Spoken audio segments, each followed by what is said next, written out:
Hello and welcome back to the channel. And for today's video, we will be looking at this issue of Green Lantern, issue number 55. This issue took place during the time where DC were trying a bunch of stuff. Coming off of the death of Superman, the replacement of Batman when they broke his back, and in Green Lantern they turned Hal Jordan into a bad guy. So this is taking place after all of that, after Hal Jordan has been replaced, and we have the new Green Lantern, Kyle Rayner. He's been the new Green Lantern for about, well, actually 5 issues now, because he took over at number 50. And this issue in particular is taking place during the 0 Hour event. Now, 0 Hour was an unofficial, it's kind of a sequel to Crisis on Infinite Earths, but it wasn't, tied into it directly like later crossovers would use the word crisis in it, right? So,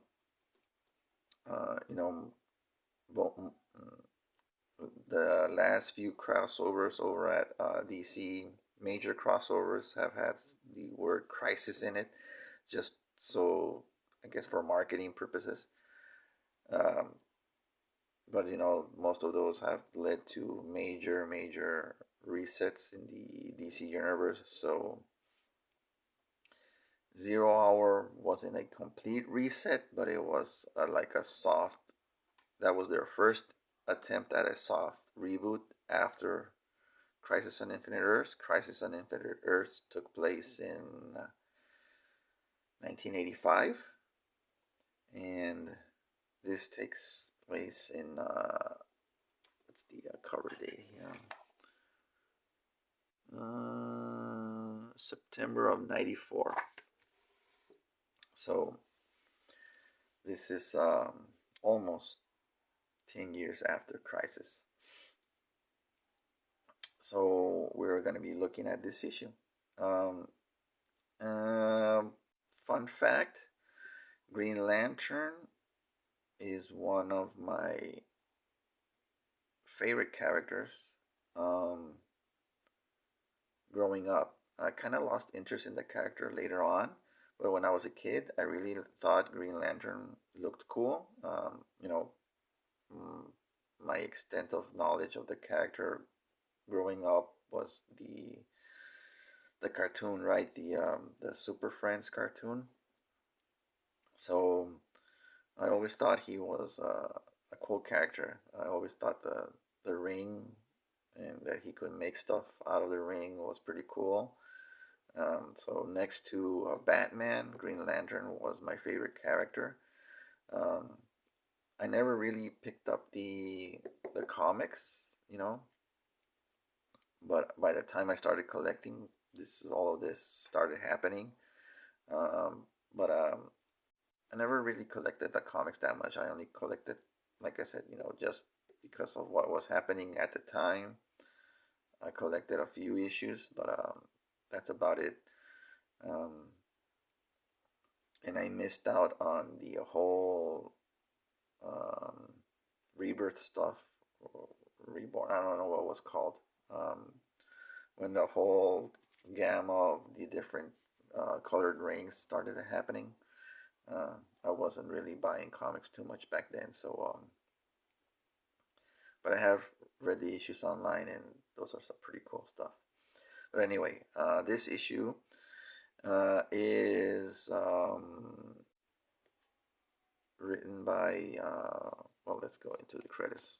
Ron Mars, Alcoin, Banks, Hamilton, Tangrao. Um, let's see. So this issue is this is taking place, like I said, during 0 hour. The whole basically the whole 0 hour event was to clean up some messes that have been occurring in the DC universe. Um, but its main goal was to fix Hal Jordan, the former Green Lantern who turned bad. And 0 hour is a meeting of different timelines. So a lot of the characters were meeting different versions of themselves. So it's been a while since I read this issue, so I don't really remember what happens. Uh, but yeah, let's see what what we can pick up from this. So, like I said, this issue came out in September of 1994. So again, this is taking place around the time that Image is virtually taking over the comic book industry with Deathmate.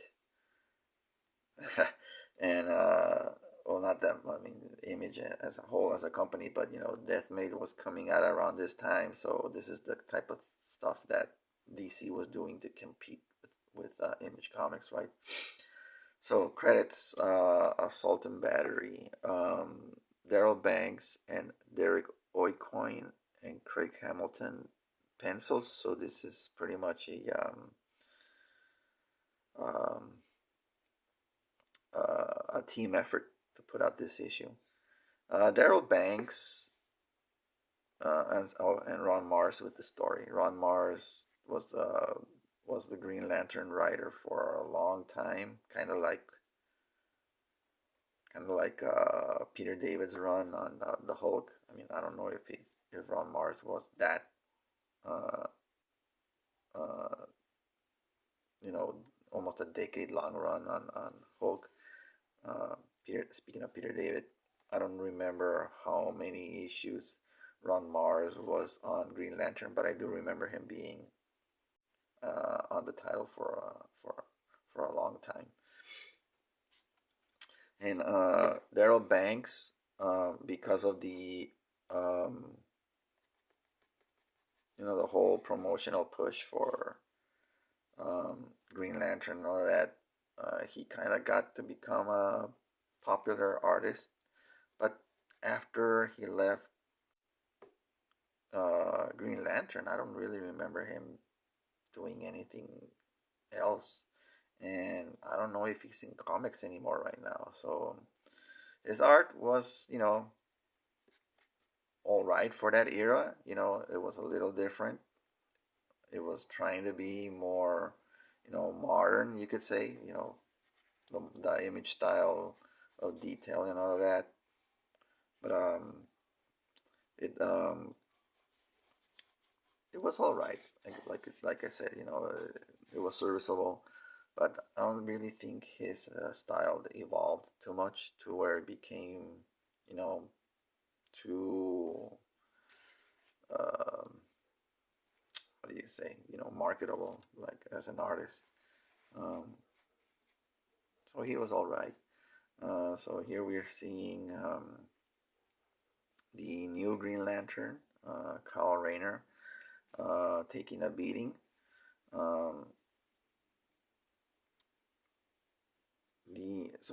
Like I said, Daryl Banks was a pretty good artist. He but like a lot of artists that were at DC at the time, you know, they they felt, I don't know if it was like an obligation or they were just felt that they didn't want to compete directly as far as the art styles with what was going on with like Image. They were pretty old school in their thinking that our stories are what going to drive the company. And well, a lot of those stories were desperate attempts to compete at with Image. So um, those stories turned out to be, I mean, memorable, but for different reasons. And the art around the time, they had some good artists, but and company, and promotion wise, um, Wizard was like trying to heavily promote new up and comers by Marvel and DC after the original Image. Seven guys left the Marvel, so DC and Marvel were trying to promote new guys, and Marvel had Stephen Platt as like tapped to be like their new major star, and he eventually left. After just a few months at Marvel, and jumped to Image with Rob Liefeld and Extreme. And DC didn't really have any big major artists on their roster. But Daryl Banks was someone that I remember they were trying to promote as someone to keep an eye on. And like I said, aside from his Green Lantern run, I don't really remember him doing anything else of worth, or taking notice of. So you can see the artwork here. It looks a little stiff, you know. It's again, it's drawn well, but the action is just not. I don't know. It doesn't flow. It almost looks like he took this like from a wrestling, pose. The big, uh, the big leg to the face, the big boot to the face, and the drawing here, the pose on Green Lantern is just a little too stiff.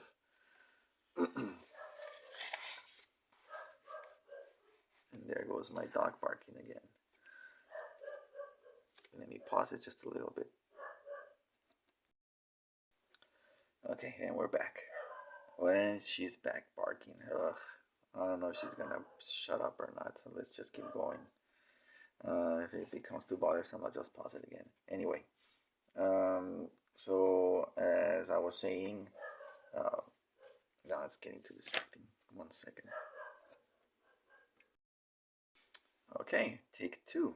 All right. So where were we? We were talking about Daryl Banks as an artist. So again, the art isn't bad. It's just a little stiff in places. Again, here, this panel kind of exemplifies that they were trying to, in some way compete with Image, but didn't really want to go, in that all the way, 100% commit. You can see we see this type of panel border, around this time with other artists trying to implement it. That what I call the strokey brushstroke type of panel border that I keep mentioning, that Wills Portacio used to great effect in his artwork. So it's to denote impact and action and all of that in a panel, right? But it for some reason, when it's not used properly, it kind of looks forced. And to me here, the artwork doesn't really lend itself to that type of. I don't know if I'm making sense, but it's I don't know, it almost looks like it's forced into doing it, the artist. So instead of using it as part of an effect for the what's going on in the inside the panel, it's almost just like, I'm just gonna do this because it kind of looks cool, you know. Meanwhile, what's going on inside, the the pose just looks a little stiff, you know, for me. Um,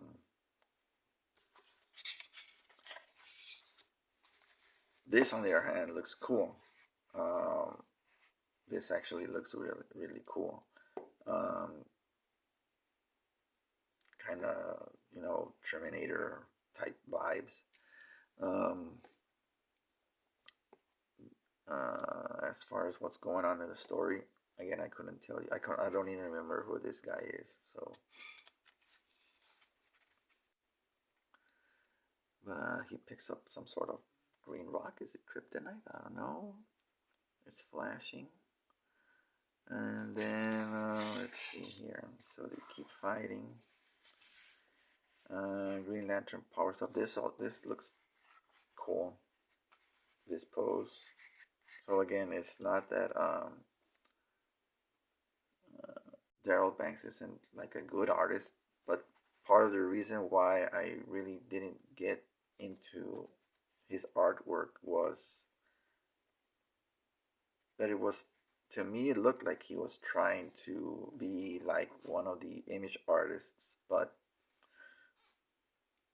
like didn't quite have the full, you know, his chops weren't really developed to where he could go there and do it effectively.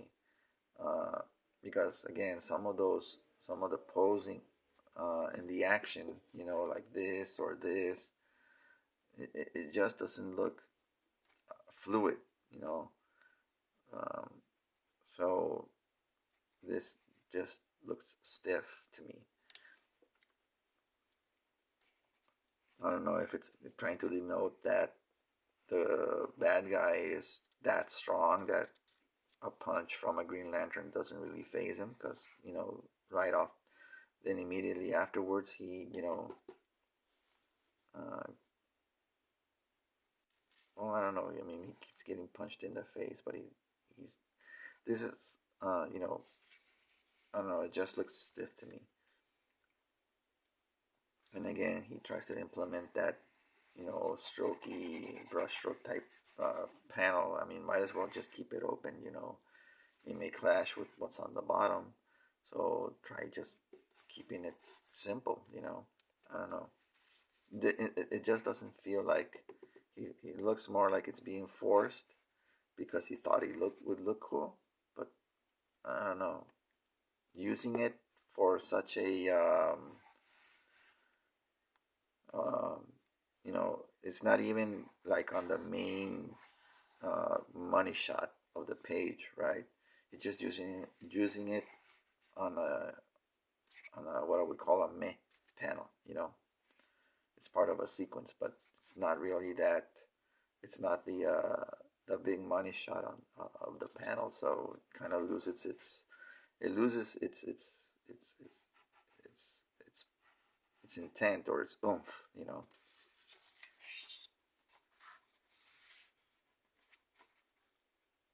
This is a cool drawing, though.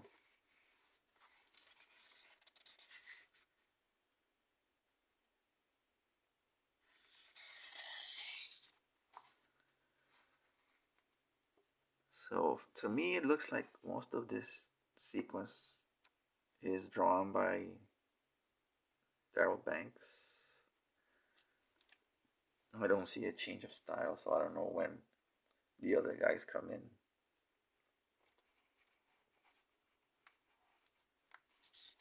Here he just bitch slaps him.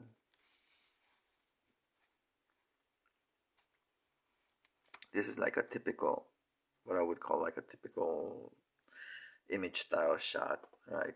The you got the, I've probably even gone further and had the energy and everything breaking off full page, right? that's something that a lot of those guys would do, right? Would break the panel border and then go all the way down to the edge of the page.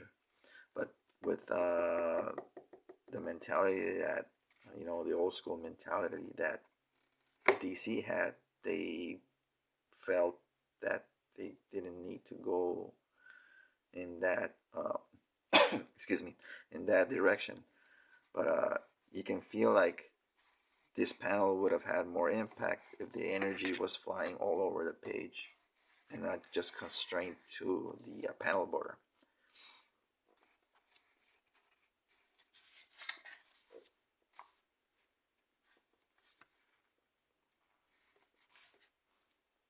So now here I think we're starting to see a different artist, because the art does look a little different. I don't know if there's a different inker, but it kind of looks a little different. This looks really well drawn.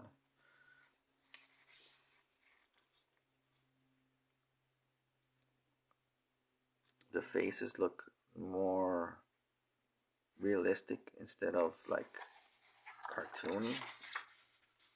Compare this to this. I don't know.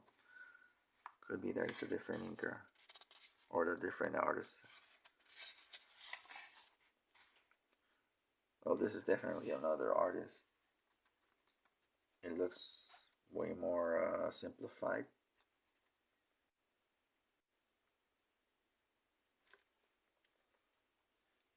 So now here we have the new Green Lantern meeting the original Green Lantern, Alan Scott. So this was the Green Lantern before Hal Jordan. So this is like the OG meeting the new guy.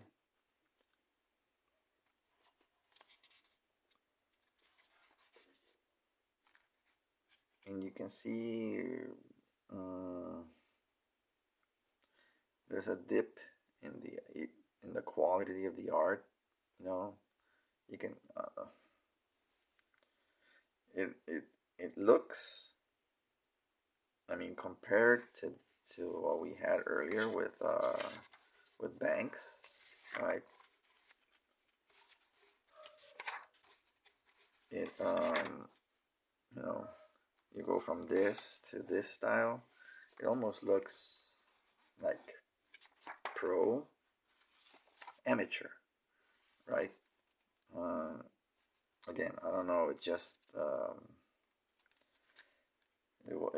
that was one of the issues, one of the many issues that I had with DC Comics at the time. Again, I was young, and I was all for the excitement of the Image guys. And again, look at this panel border. It's like I want to try that. Look, but not fully commit to it.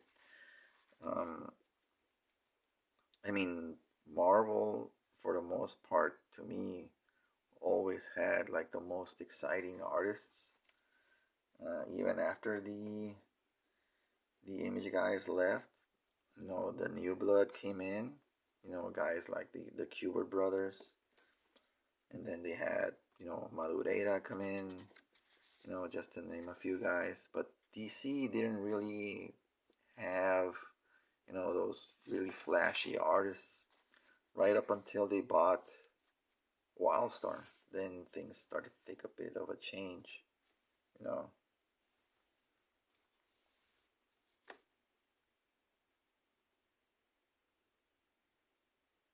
This looks good though. I mean, this is a solid drawing compared to what was happening previously. In this sequence here, I don't know. It just doesn't look. I don't know. I don't know if it's the angle or just how it's drawn, but I don't know. But these two panels look great to me.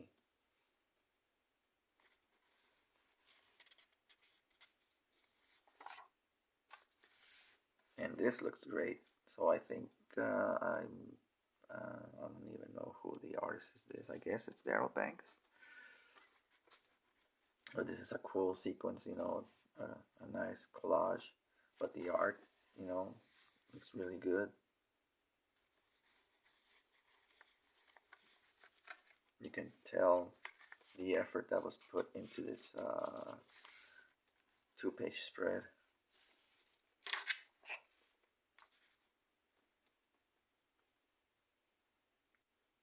Or I guess this is the other guy, because there were three artists named, right? So we had Daryl Banks, Derek O'Coin, and Craig Hamilton. So I wonder if that's the last guy, this guy, Craig Hamilton. This looks great, but you can tell it's probably suited for, well, I mean, it's probably suited for covers. But again, I mean, given that time, the artwork,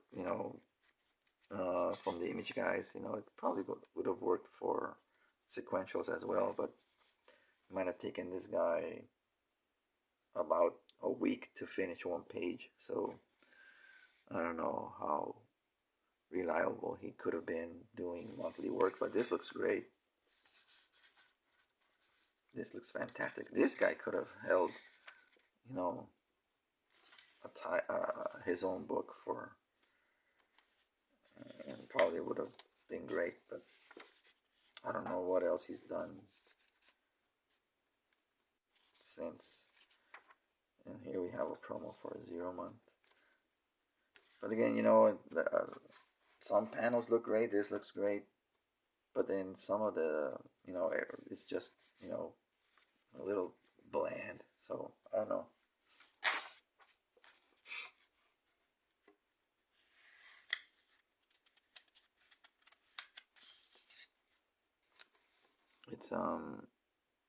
It's serviceable art, you could say. It's not totally bad. It's a nice perspective shot. It's simple, but it doesn't look, like it's just, I mean, I've seen bad, simple backgrounds. This isn't bad. This is just good, And then we have Green Lantern meeting Superman and what's this guy's name? I forget. Metron. And this leads into 0 hour number 4. So yeah, it's I don't know if I could say the issue was fun. I mean, like I said, I don't remember much of the story, but yeah, this is probably the highlight for me of the issue. These 4 pages from a perspective from an artist's point of view, these four pages were like the highlight of the issue.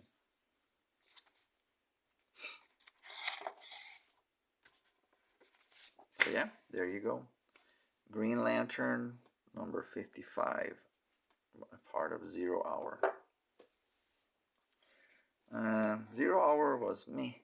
I mean, the story was just an excuse to rectify what they did to Hal Jordan, and they try to explain it in a pretty bad way. And the revelation that the Parasite was part of the whole reason why the Lanterns have a weakness to yellow and all of that. It started here with with the Parasite thing that possessed Hal Jordan, but it was further explored later on during that whole Rebirth or Reborn. I don't remember exactly what was that crossover by Jeff Johns and Van Sciver, when the whole Green Lantern, the gamma of the entire Green Lantern rings, started. So yeah, it's an alright issue, but again, it's it's a sign of its times, basically. Anyway, now I'm rambling. Thank you for watching, and I'll see you on the next one.